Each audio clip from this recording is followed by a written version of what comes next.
जय श्री राम, राधे राधे। आप सभी का स्वागत है हमारे वास्तु के इस प्रोग्राम में। हम सबसे पहले इसमें ये बताना चाहते हैं कि वास्तु के बारे में हम सुनते बहुत कुछ हैं कि वास्तु ऐसा होता है, वास्तु ऐसा होता है, वास्तु से ये बेनिफिट होता है। लेकिन आपने वास्तु के बारे में क्या सुना है? पहले तो मुझे ये बताइए, आपने वास्तु के बारे में आपकी क्या नॉलेज है, फिर मैं आगे बढ़ूंगा। मैडम, आप बताएं वा- वास्तु के बारे में कुछ। वास्तु के बारे में नॉलेज यही है सर कि अ, वास्तु आपको हमेशा हर तरह से हर जगह अफेक्ट करता है। और ये वो पावर है जिसको यूज करके हम अपनी लाइफ को बहुत बहुत बहुत बेटर बना सकते हैं। ठीक है मैम, बिल्कुल सही कहा आपने ये कि वास्तु हमको हर जगह इफेक्ट करता है। क्योंकि बेसिकली हम वास्तु को जो अगर डिवाइड करते हैं, है ना, तो दो पार्ट में डिवाइड हो गया, वास प्लस तू। वास मीन्स रहने का, और तू से यहाँ लिया गया इंसान से, ह्यूमन बींग से। तो इंसान जहाँ पे रहता है ना, वो जो उसकी सराउंडिंग्स है, जो भी, चाहे उसका मकान हो, चाहे वो किसी होटल में रहता है, पर वहाँ अगर 1 महीने 2 महीने से रह रहा है तो वो भी इफेक्ट करेगा। किसी शॉप के अंदर वो काम करता है, या शॉप के अंदर वो शॉप को रेंट पे लेके रहता है, या उसकी खुद की शॉप है, क्योंकि वहाँ 10-15 घंटे रोजाना के बिता रहा है, तो वहाँ पे वो वास करता है, वहाँ पे रहता है। तो उसका जो एनवायरनमेंट है, उससे उस बंदे पे, दूसरे हम हैं ह्यूमन बीइंग पे, उस ह्यूमन बीइंग पे जो इफेक्ट आता है उसके वहाँ रहने से, वास का मीन्स रहने से, उस ह्यूमन बीइंग पे जो इफेक्ट आता है, बस वही है वास्तु। सिंपल लैंग्वेज में कहेंगे तो। और ओके। हम इसको एक साइंटिफिक लैंग्वेज में कहेंगे तो हम सिर्फ यही कह सकते हैं कि 5 एलिमेंट्स हैं। जो 5 एलिमेंट है, जल वायु अग्नि पृथ्वी आकाश, उनका हमारे में, हमारे परिवार में, हमारे जीवन में जो इफेक्ट है, वो है वास्तु। और इन 5 एलिमेंट को बैलेंस करना ही वास्तु को बैलेंस करना है। 5 एलिमेंट जो होते हैं वो हैं जल, वायु, अग्नि, पृथ्वी और आकाश। दुनिया इन 5 एलिमेंट से बनी है, ह्यूमन बीइंग भी 5 एलिमेंट से मिलकर बना है। और दुनिया में जो कुछ भी है वो इन 5 एलिमेंट्स के आगे पीछे ही घूमता है। तो इन 5 एलिमेंट्स को अगर आपने बैलेंस कर लिया अपनी लाइफ के अंदर, तो आपकी लाइफ में हर तरह की प्रॉस्पेरिटी, हर तरह की ग्रोथ, हर तरह की शांति, जो भी आप चाहते हो, वो सब आपको मिल जाएगी। और अगर ये 5 एलिमेंट आपके इम्बैलेंस हो गए, तब क्रिएट होता है वास्तु दोष। जो कहते हैं वास्तु दोष हो गया, वास्तु दोष हो गया। वास्तु दोष क्या है? अगर ये 5 एलिमेंट इम्बैलेंस हो गए तो वास्तु दोष क्रिएट हो गया। तो वास्तु के मूलभूत सिद्धांत, आज मैं सिर्फ इसी टॉपिक को लूंगा, वास्तु के मूलभूत सिद्धांत। कोई भी इंसान कहता है भाई वास्तु में होता क्या है, बेसिकली इसके सिद्धांत क्या है वास्तु के।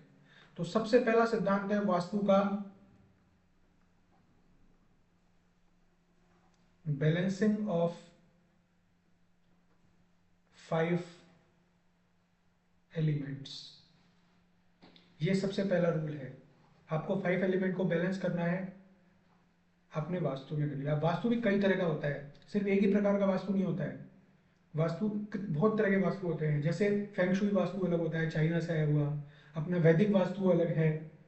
इसके अलावा वास्तु की रेमेडीज अलग अलग तरह से होती है। कुछ लोग परफ्यूम से वास्तु करते हैं, कुछ लोग कलर्स से वास्तु ठीक करते हैं, कुछ लोग पिरामिड्स लगा के वास्तु ठीक करते हैं।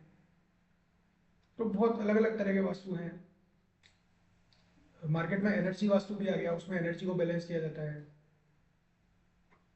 लेकिन हम जिस वास्तु का यहाँ पे अध्ययन करेंगे वो है एडवांस वास्तु। एडवांस वास्तु क्या है? इट्स ए फॉर्म ऑफ वैदिक वास्तु प्लस एडवांस। मतलब वैदिक वास्तु को हमने मॉडिफाई करके हल्का सा उसको एडवांस लेवल पे ले गए हम।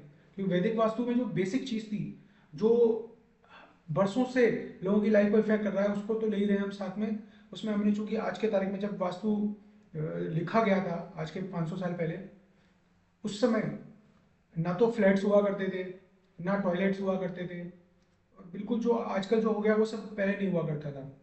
तो इसको हमने उसको एडवांस वर्जन में कन्वर्ट कर दिया ताकि आप आज के जो मकान है, फ्लैट है, शॉप्स हैं, शोरूम्स हैं, उनमें आप इसको अप्लाई कर सको।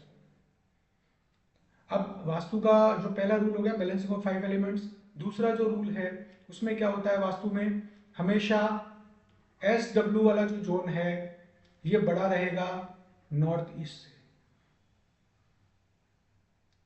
मतलब SW का जो जोन है वो ऊंचा रहेगा, और NE का जोन है ये हमेशा नीचा रहेगा। ये सबसे पहला फार्मूला है वास्तु का। आप किसी का भी घर देखने जाओगे, किसी की भी शॉप देखने जाओगे, सबसे पहले आप ये देखोगे कि क्या इसका नॉर्थ ईस्ट नीचा है, क्या इसका साउथ वेस्ट ऊंचा है। ऑब्वियसली जब भी आप किसी के वास्तु करने जाओगे तो आप हमेशा, अगर वो बहुत ज़्यादा परेशान होगा तो सबसे पहला दोष ये पाओगे आप कि उसका जो NE है वो बड़ा होगा SW से। क्योंकि ये जो दोष हैं ये सारे मेजर दोष हैं, इन पे वास्तु टिका हुआ है पूरा। इन दोषों को कभी इग्नोर नहीं कर सकते, क्योंकि ये फार्मूला आज का नहीं है। ये जब वास्तु, आज के कई हजारों साल पहले जब वास्तु लिखा गया था, विश्वकर्मा प्रकाश के अंदर वास्तु का पूरा डिटेल दिया गया है, उसमें सबसे पहले सिद्धांत गया था कि हमेशा मकान का SW वाला जो पार्ट है, साउथ वेस्ट वाला पार्ट, वो ऊंचा होगा और NE का पार्ट नीचा होगा। अब कैसे? हमेशा नॉर्थ ईस्ट के अंदर, हम बिल्कुल एग्जैक्ट नॉर्थ ईस्ट नहीं लेते हैं, हम यहाँ लेके नॉर्थ टू ईस्ट, इसमें गड्ढा होना चाहिए पानी का। पहले गड्ढा बोला करते थे, आजकल हो गया वाटर टैंक। सर स्क्रीन पे भी दिखा रहे हैं क्या आप इसको? आ नहीं रहा कुछ। स्क्रीन पे कुछ भी नजर नहीं आ रहा अभी? नहीं, स्क्रीन शेयर नहीं है। हाँ जी। स्क्रीन पे दिखा रहा था, तो स्क्रीन पे हम्म। दोबारा बता देता हूँ आपको। वास्तु मीन्स वास प्लस टू, ब्रेक किया है इसको तो वास प्लस टू। टू में टू से ह्यूमन बींग का रहने का मतलब है, और वास का मतलब रहना। ह्यूमन बींग जहाँ पे रहेगा उसका जो सराउंडिंग एरिया है वो उसको इफेक्ट करेगा। तो 5 एलिमेंट से मिलकर वास्तु बना हुआ है, और हमारे जीवन में हर पार्ट को ये इफेक्ट करता है। हमारे, चाहे वो हमारे इमोशंस हो, चाहे हमारा मनी हो, चाहे हमारा हेल्थ हो, हर इफेक्ट हो, कैरियर हो, सभी पार्ट को वास्तु इफेक्ट करता है। क्योंकि अगर ये 5 एलिमेंट इम्बेलेंस होंगे तो हमारी जो, हमारी लाइफ के अंदर जो भी एक्टिविटीज हो रही हैं उनके अंदर प्रॉब्लम्स पैदा होंगी। वो पॉजिटिव भी हो सकती है, वो नेगेटिव भी हो सकती है, अकॉर्डिंग टू द, ये मैंने वास्तु के मूलभूत सिद्धांत आपको बता दिए हैं। पहला सिद्धांत बैलेंसिंग ऑफ 5 एलिमेंट्स। दूसरा सिद्धांत क्या आता है, हमेशा साउथ वेस्ट जो है वो ऊंचा रहेगा और नॉर्थ ईस्ट हमेशा नीचा रहेगा। ये दूसरा सिद्धांत है वास्तु का। अगर आप कहीं भी जाते हो वहां पे आपको लगता है कि नॉर्थ ईस्ट ऊंचा है और साउथ वेस्ट नीचा है, तो इसका मतलब उस घर के लोग परेशान हैं। ऊंचा नीचा मतलब धरातल वो रहना चाहिए। धरातल लेवल पे। धरातल ऊपर नीचे रहना चाहिए। हाँ, और ऊपर के लेवल पे भी होना चाहिए, धरातल से स्टार्ट होना चाहिए फिर ऊपर लेवल तक।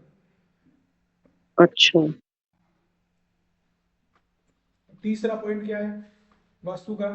वास्तु का तीसरा पॉइंट ये है कि फेसिंग इज वेरी इंपॉर्टेंट। किसी भी मकान की जो फेसिंग है वो बहुत इंपॉर्टेंट है। अगर मैं इसको कैटेगराइज करूंगा फेसिंग में, तो मैं लीस्ट एडवाइस करूंगा लोगों को साउथ फेसिंग। अगर मेरे पास कोई आता है तो मैं उसको अवॉइड करूंगा कि भाई आप साउथ फेसिंग ना लो। ऐसा नहीं है साउथ फेसिंग खराब है, लेकिन चूंकि इसमें आपको पूरा प्रॉपर वास्तु करना पड़ेगा, अदरवाइज हल्की सी भी वास्तु की मिस्टेक होगी तो आपको बहुत ज्यादा प्रॉब्लम देगा। ठीक है, ये है लीस्ट एडवाइस।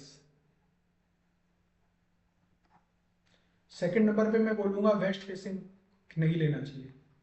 फर्स्ट नंबर पे मैं बोलता हूँ कि साउथ फेसिंग नहीं लेना चाहिए, फिर सेकंड नंबर पे मैं बोलता हूँ वेस्ट फेसिंग नहीं लेना चाहिए। थर्ड नंबर पे आता है जो, वो है आपके नॉर्थ फेसिंग,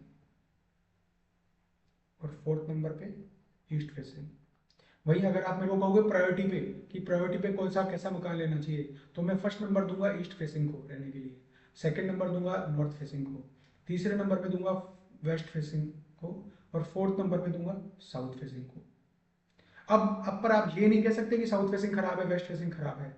मैं ये नंबरिंग इसलिए दे रहा हूं क्योंकि अगर ईस्ट और नॉर्थ में देखेंगे तो ज्यादातर एंट्री गेट अच्छे हैं, जबकि साउथ में सिर्फ एक ही एंट्री गेट अच्छा है और वेस्ट के अंदर सिर्फ 2 ही एंट्री गेट अच्छे हैं। इसलिए अगर आपने ईस्ट फेसिंग मकान ले लिया और सपोज कीजिए मकान घुमा हुआ है, मकान के जो दिशाएं हैं वो गलत है, गलत मीन्स जहां आप ईस्ट मान रहे हो वो ईस्ट ना हो के नॉर्थ ईस्ट है या साउथ ईस्ट है, पता चला कि वो जो एरिया है वो 15 से 20 डिग्री टिल्ट है, घुमा हुआ है।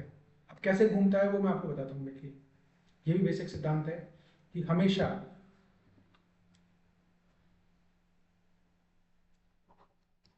किसी भी मकान का वास्तु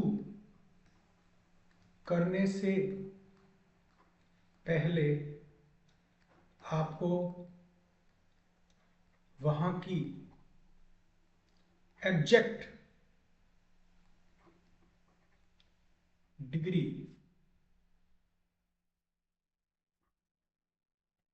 जिसे कहते हैं नॉर्थ की डिग्री, कि नॉर्थ कहां पर है वो पता होनी चाहिए।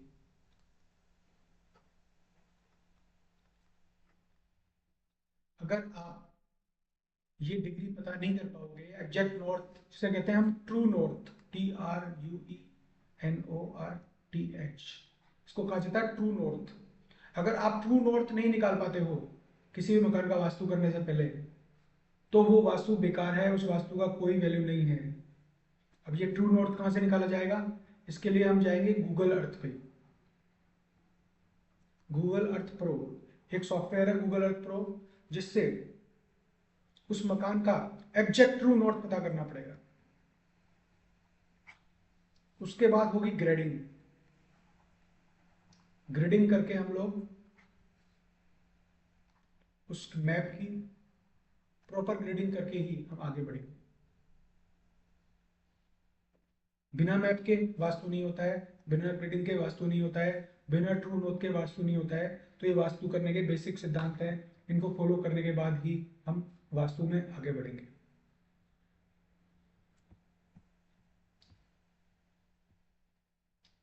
ठीक है, तो आज मैं इतने ही टॉपिक बताऊंगा, सिर्फ जो मैंने 4-5 पॉइंट बताए मेन में, कि वास्तु के बेसिक पॉइंट्स क्या हैं, वास्तु के बेसिक प्रिंसिपल क्या हैं। इसके आगे हम लोग नेक्स्ट